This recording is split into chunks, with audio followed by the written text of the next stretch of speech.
Wink News begins with breaking news. A possible terror plot stopped in Lee County. Deputies arrested Alfredo Sanchez, who they say spoke about shooting up a synagogue. Investigators found lots of ammo at his home and several guns at the house of a family member. Sanchez is known at the Chabad Lubavitch of Southwest Florida. We have team coverage on that synagogue community and how deputies tracked Sanchez down. Starting with Wink News reporter Brea Hollingsworth live there now in South Fort Myers. Well, Amanda, neighbors tell me they're completely taken aback. They call Alfredo Sanchez a good man, husband, and father, and an active member here at the synagogue. Law enforcement paints a different picture. The Lee County Sheriff's Office knows Alfredo Sanchez as a convicted felon. But to neighbors in this South Fort Myers neighborhood, he's just a regular guy. He's been a hell of a gentleman, wife, 2 kids. He keeps cuts the grass, does everything. Always talked to me, waved to him. Seemed like a really good guy. But according to this arrest report, 2 weeks ago, Sanchez told a fellow synagogue member if he had another screw loose, he would go to the synagogue and shoot it up.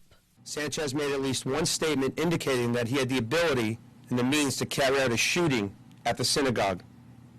It was also reported that Sanchez offered to sell a firearm to a synagogue member. That led deputies to dig into Sanchez, a convicted felon in Miami-Dade who shouldn't have weapons or ammunition in his possession. Detectives interviewed multiple witnesses and ultimately established probable cause for a search warrant for Sanchez's home. During this search, detectives discovered a large amount of ammunition, gun cases, gun cleaning accessories, but no firearms. Until they searched a family member's home and found a duffel bag full of weapons, including an AK-47 style rifle. As deputies work to piece together the motive, neighbors say they're doing the same. I couldn't imagine why you would want to kill his own people. It doesn't make sense to me. I can't figure it out. So what charges does Sanchez face, Brea? Amanda, for now, Sanchez faces charges of possession of ammunition and firearms by a felon, but more charges could be forthcoming. Chris? All right, we'll clearly follow that very closely. And sadly, we've seen several synagogue shootings and Jewish hate crimes in the United States recently. That's why temples across the country are upping their security and resources, sometimes opting for a full security staff.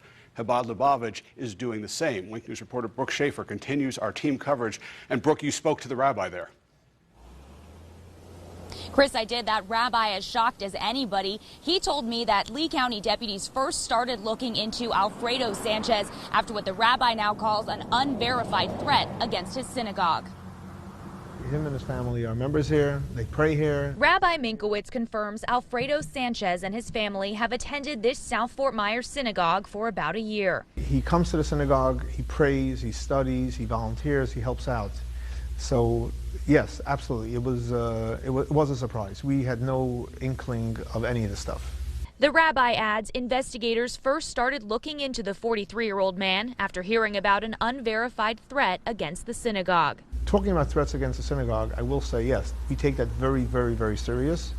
We work very closely, constantly, with the local authorities, state authorities, federal authorities. Not only did Sanchez attend the synagogue, the convicted felon had recently been living in this house owned by the synagogue with his wife and children. My message to him and his family is that we love them and we want them to have a great, peaceful, and happy life. And when I sat down with the rabbi this morning, he continued to praise the efforts of the Lee County Sheriff's Office resolving this within just a matter of days. I want to bring in now safety and security expert Rich Kolko. Rich, a matter of 2 days, that seems like a pretty speedy investigation. It is a speedy investigation, but as the sheriff made crystal clear today, the only thing he cared about was the safety of people around here. If the investigation allowed the detectives to spend more time gathering intelligence. Who was he talking to? Was there any money being transferred? Were there other weapons? They would have liked time to do that, but once they didn't have him in pocket, didn't know exactly where it was, they had no choice but to arrest him as soon as they found him. And as we just heard Brea mention earlier, at this point, Alfredo Sanchez does not face any charges for making a threat. Does that mean there was no threat?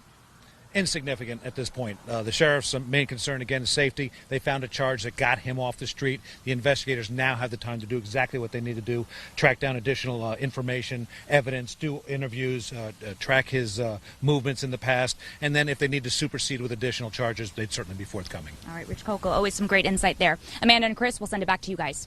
All right, Brooke, Rich, thank you for that. We'll, of course, be following this all afternoon. We sent you a notification from the Wink News app as soon as we learned about the arrest. Trust Wink News to send another alert if more charges are filed here.